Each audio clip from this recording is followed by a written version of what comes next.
Alundra, or the Adventures of Alundra, if you're from PAL territories like myself. Although it was released as Alundra, like I say, in Japan and North America. This is a working designed game developed by Matrix Software, and it is a classic game, in my opinion, a game that doesn't get enough recognition nowadays. A game from 1998 in the UK, 97 in Japan, and you look at it and think JRPG, but actually I'm not going to call it a role-playing game. I would say it's far more like an action-adventure with some role-playing elements, such as the fact that you go into towns, you buy potions, and it has very much a top-down RPG, Final Fantasy type look, where the combat is real-time. It's hack and slash, if anything. A very good game. It did have a sequel that I actually have never played, so I'll be interested to see how that holds up. But this intro sequence kind of gives it away how good looking the game still is. It's very nice. It's got some beautifully drawn 2D artwork, and then it has got some sort of 3D effects when stuff happens in the background, and there's like boulders and flame effects and that type of thing. But it's really good. It's one that stands the test of time for me visually, which is not always the case with PlayStation 1 games, as we're finding they quite often struggle to live up to the memory. And this still looks beautiful. Look at that animation, look at the detail, very nice. There we go, I am away, I am Alundra. And I don't remember much of the plot. Someone's taking over the world, of course. I know that this boat crashes, I remember that. And it's just your usual sort of action-adventure game. You've got some puzzle solving. Like I say, you have got combat, so you have to just smash attack at critters. It's not a game that's turn-based or anything like that. So that's my attack, my little sword. What I'm just doing there. It's a really good game, and it has got some sort of platforming elements too. As you can see, I can jump. I know you push crates around, and you sometimes have to make jumps over crates after you've pushed them and that type of thing. It is one I finished back in the day. I remember very well, quite proud of that, because it's quite a long game. I'm going to go out on a limb and say 25 to 30 hours, that kind of region. It's pretty long, considering it isn't an RPG as such. I don't know how well it did commercially in terms of sales, but it was very well regarded by everyone who had it. I think it got good reviews.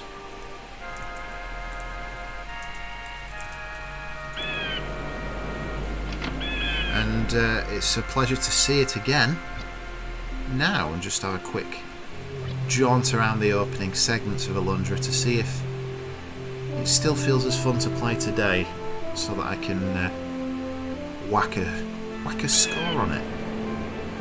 But I think I actually said this in one of my other videos at some point, but if not, it's a really good fact, I think, anyway, and that was it's not really a sequel. I'll stop myself there. It's a semi-spiritual successor to Landstalker on the Mega Drive, which is interesting because obviously that was made by Climax Entertainment as well. This was made by Matrix, but Climax was actually formed from the leftovers of that team. So yeah, it was very similar in style as well. I mean, even the character looks like, is it Nigel, I think his name is, in Landstalker? He even looks like him. And the game has a very isometric Landstalker-y feel. It did have a few... It's a strange franchise that. I think it had a Dreamcast game too. And yeah, like I said, this isn't necessarily from that franchise, but it definitely shares a lot of the hallmarks with it, and it does have that lineage in terms of the development team. So I'm struggling to work out where I go here. If I remember rightly, I have to go to sleep. And at that point, the boat crashes, I think. Let's give that a try. Alundra's cabin. Okay, here we go. So yeah, the boat crashes, and that's what kind of sets your adventure off, as I recall. Very well regarded at the time it came out. I did have a quick look-see on Metacritic, and it has a very respectable 86 out of 100 across all of its reviews. And that's the kind of range I'd put it in, you know. I'm feeling that it's held up exactly as my mind remembers. I remember this cutscene, yeah, so I think we find out the main sort of antagonist here. But yeah, it's a fabulous game. I can't recommend it enough. I don't think it gets anywhere near the attention it should do on for the PlayStation 1 games. You know, everyone rightly talks about Metal Gear Solid, Final Fantasy 7, Resident Evil, Tomb Raider. You could go on, couldn't you? And on and on and on and on. Alundra's up there for me. It's a fantastic game. It's not as good as the ones just listed, but it is exclusive to the system. To my knowledge, it's never even been ported to any kind of collection or anything. If you're coming over a list of games that need a remaster, Alundra should be right up there. Bundle it with Alundra 2, which I assume is very similar to the original, and we'd all have a great time. So yeah, I'm not too sure about the plot. I'm not really reading this, if I'm honest. Can't skip it. Bar to progress the text. So I'm afraid we will have to keep checking this out. Beautiful artwork. There's your enemy. Mel's ass. You make me laugh, feeble one.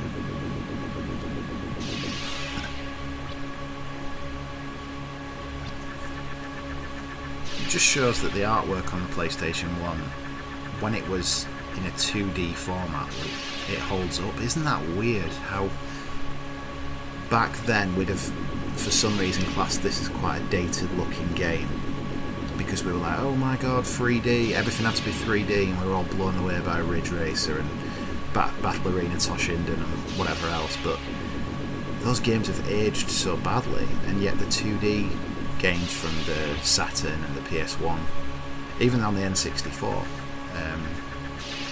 it's the 2D games that have held up. You know, we talk about on the N64, I think the graphics have aged terribly. But Mischief Makers, for example, which is a 2D game, still looks fantastic. It's interesting, though.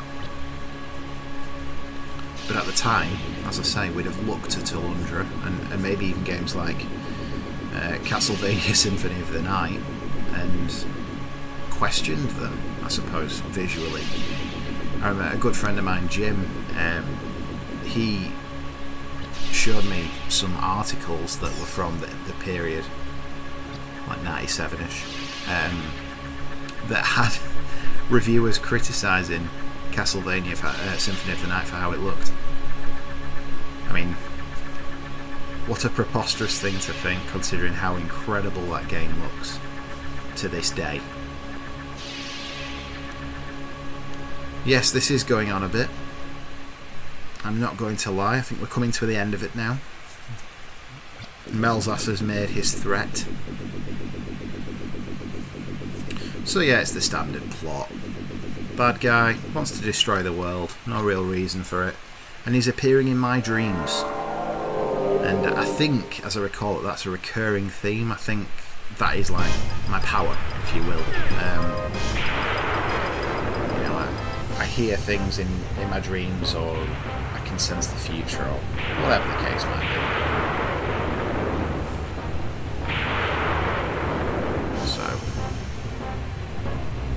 Let's have a look. As I recall, like I say, the ship does crash. Spoilers.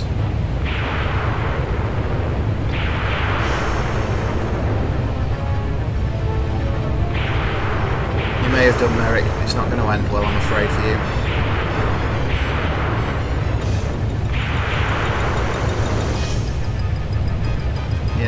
dreams, as I recall, were quite a focal point. I think they were like special areas. You know, you control Alundra within those dreams, and they all had different challenges or puzzles, you know, depending on what the type of dream was or whose dream you were in. Something like that. But yeah, the game, it's just made me want it more, you know, re-releasing. I don't know if it's held up in some kind of rights issue or whatever, but God, we really need this back. We definitely do.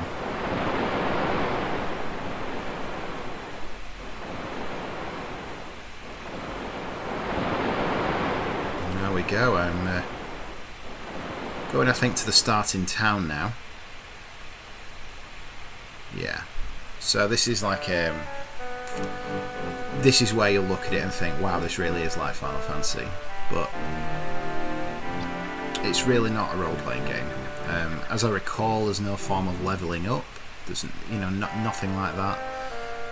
You do go to item shops and buy potions and other such trinkets, but it doesn't have the standard format of an RPG, so that's why I more so term it an action-adventure game.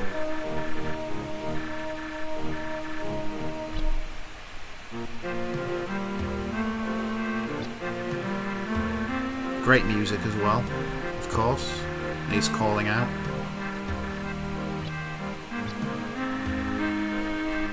Yeah, I never heard much about Alundra 2. I never played it. I don't know why I didn't, because I really did love this game, but it just didn't seem to get, and I might be wrong on this, it didn't seem to get the acclaim that this did. I thought that was a door out. No, it's a window. Didn't seem to get the love that the original got. So I'm not sure what it did differently, if anything. It does go on quite a bit with the storyline at the beginning, but it is just setting up what is a very long game. So here we go, you see, outside. Look at that. What a lovely, lovely looking game. Does it push the PS1? No. Does it hold up? Yes. And yet we'd say Metal Gear Solid does push the PS1 and doesn't hold up graphically. Isn't that weird? Such is the way it is.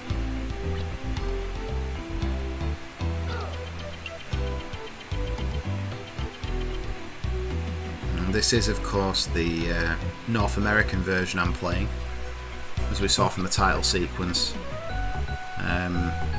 Just being called Alundra, but also because of the fact it was published by Working Designs. In the UK it was published by Psygnosis, who seem to do 1 in 2 PS1 games, or it feels that way, be that develop or publish.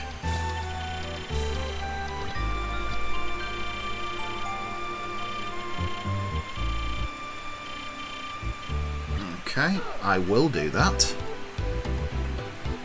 If I remember rightly, we go to the guy and then he just sends us off outside the village. I would just like to get to, you know, sort of an overworld area, you know, the outside of the township area, so you can get an idea of how open it is and how it does share traits with RPGs. Even like Zelda, I would say, is quite similar. Oh, why don't he should give me the task to go somewhere. I'm sure he should. Do I have to walk away from him, maybe? Yeah, there we go.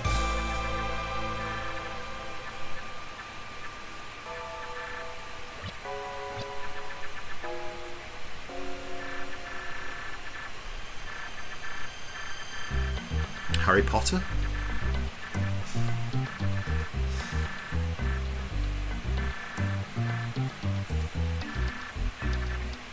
The home of Tarn. Okay. Yeah, and it does have sort of dungeons, I suppose you would say, and I think that is the first one. Is it an RPG? The more that I say these things out to you,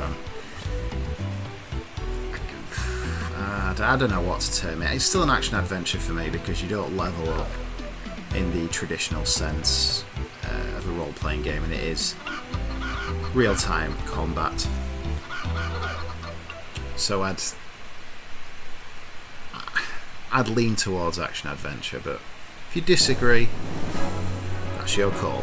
So as you can see, we're outside the town here, and this is what a lot of the game is like. You roaming around the countryside and the ruins of certain areas and finding chests and smashing stuff around the head with a sword.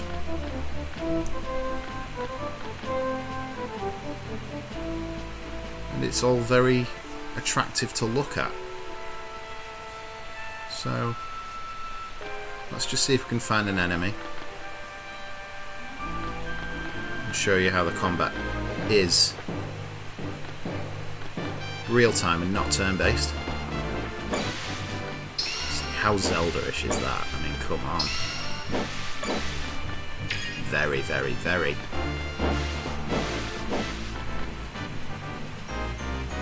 It's just a delightful game, really. And one I can't help but recommend very highly. I remember certain parts of the game very, very well, but this feels very... Oh! Oh my god, look at the amount of health he took off.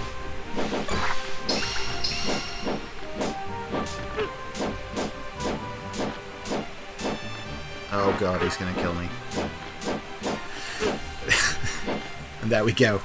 Because I elected not to save, you know what that means. Well, a quick restart could probably be from the same bit, to be fair. Good on them. But we will leave Alundra there for now, until the day comes when I decide to do perhaps a full playthrough for the channel. Something I'm going to be starting very soon on a series of games very close to my heart. Hopefully tomorrow will be the first of those. But there is the Adventures of Alundra on the Sony PlayStation 1, an exclusive game for the system and one that holds up fantastically well. Make sure you do try this game.